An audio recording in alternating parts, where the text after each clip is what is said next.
decide to go for an album?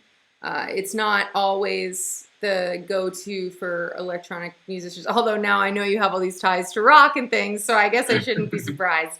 But yeah, why an album? Why now? Was that always the intention for With Opened Eyes? Like, how deep does this go? You guys are clearly very intentional artists, as I am discovering. You can take that.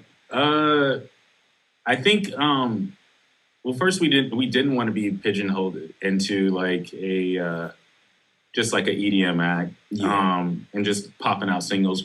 We've never actually been a singles type artist. Like, that's never really been our forte. We've struck some luck with a couple singles like Better and Favor, Crazy, and they're dope, but we are a projects type of group that we work better with projects because we have so much to like share, and we just can't get it all in one single. Like, we just can't do it. That's just not our thing. And we can give you a bunch of songs that play like singles. Yeah. And I feel like the album is like that. Like, it Definitely has a bunch of singles worthy type like feelings to them, but we're project people, and I think we've been in the game for so long that it just seems like it's time for us to like stand up and make a statement, and we want people to like actually like take us seriously as artists, and obviously still have fun with all of our shit, but yeah, we just really wanted to do something bold. Like, we were tired of just walking around and, you know, going through the motions with shit. Like, we really wanted to do something bold and make a strong statement. So we were like, yo, let's do this, you know? And producer tip to any new producers, it's way easier to come up with more singles if you cohesively just make an EP or an album. Right. You'll have 10 to 15 vibes that are different that are all together. Yeah. Right. Now over time, there goes your transition. Right. Yeah. Well, I think that you guys did a really wonderful job with the album, and I think it captures so many facets of who you are as artists and producers and fans of music. Like, it really is spanning the gamut and showing your skills off in the studio as well. And I'd love to hear how you pushed yourselves both musically on this project, and also as songwriters. Do you guys work in tandem with the songwriters? I thought that you did, but I just am making sure. Okay. But yeah, I'm sure both must have been frontier pushing for you on this project. Well, yeah, 100%. As an engineer, like, this is what my natural habitat is tracking vocals. This guy's murderous on the A&Ring. He definitely helps out more on the writing, the lyrics and stuff, because my brain is all computers. You're the data. We're very particular about it because it hones in the sound. So when we're sitting down with the writer, it's just easier to explain stuff, vocal produce them in the studio and be like, hey, we like this, and maybe let's go this way, you know, as opposed to like, here's an instrumental, be about your business, we'll come back. You know what I mean? Yeah. Kind of ruins I think the challenges were just really like keeping the same focus, keeping everything consistent and cohesive.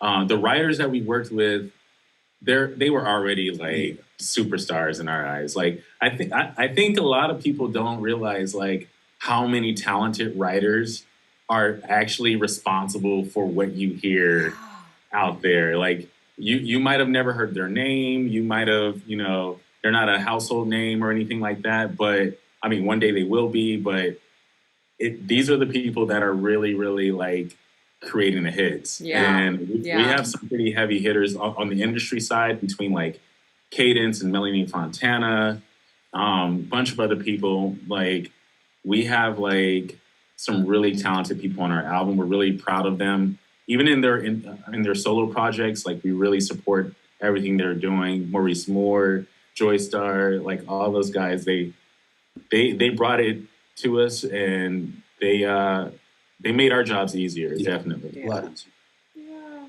So did you do much work in this pandemic period? You kind of sounds like fought through a lot of the struggle of putting it together beforehand. But was there any kind of hindsight with what we were going through in the last year and a half that you brought to the project with that extra time? Yeah, we tried to gear, I mean, on one tidbit, we definitely are, we've always been unapologetically African American or Black, whatever the PC term is. Now it's a little more. Whatever you want to say, right? It's your fucking words. I mean, you might get canceled for anything, but we're unapologetically now. It's freeing to see more people of color around. It's like, oh, I could make this style and say this and do these things because there's other people around us that are, coming out of the woodworks. Yeah, I feel like, so there's like the pandemic side of just like everyone's in the same boat, but then with all the like racial tension and then, the BLM stuff, George Floyd. And you guys were in LA too. I mean, that was like a hotbed for the protests and just crazy shit going down. Stuff. Yeah.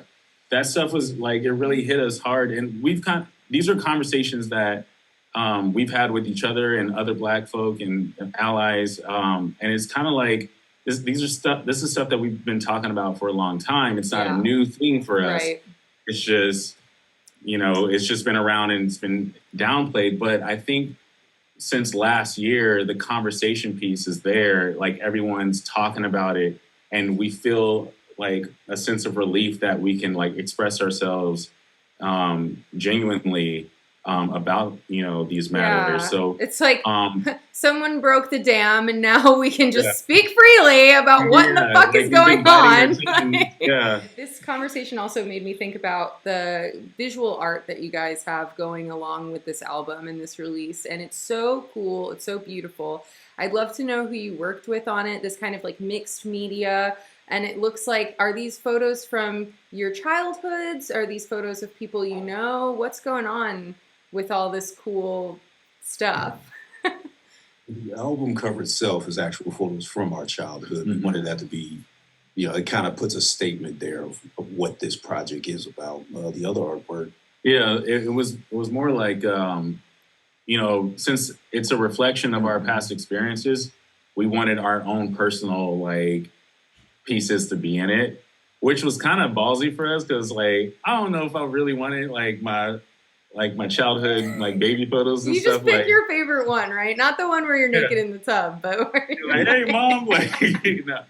Yeah. So we kind of threw those together, but we thought it would be dope because we wanted it to be more of like a storytelling type feeling. So we used that, and then we worked with a guy, Dylan at Monstercat. He really helped us put this together, so shout out to him.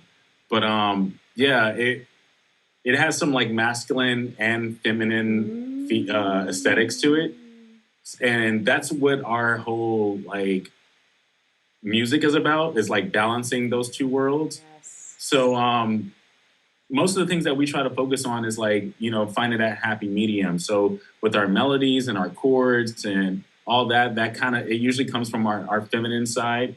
And then our drums, our bass, all that, and the crazy effects, that's our masculine side that we like to keep married together. So, we wanted to show that in the artwork too. So shout out to Dylan for hooking that up. That's so cool.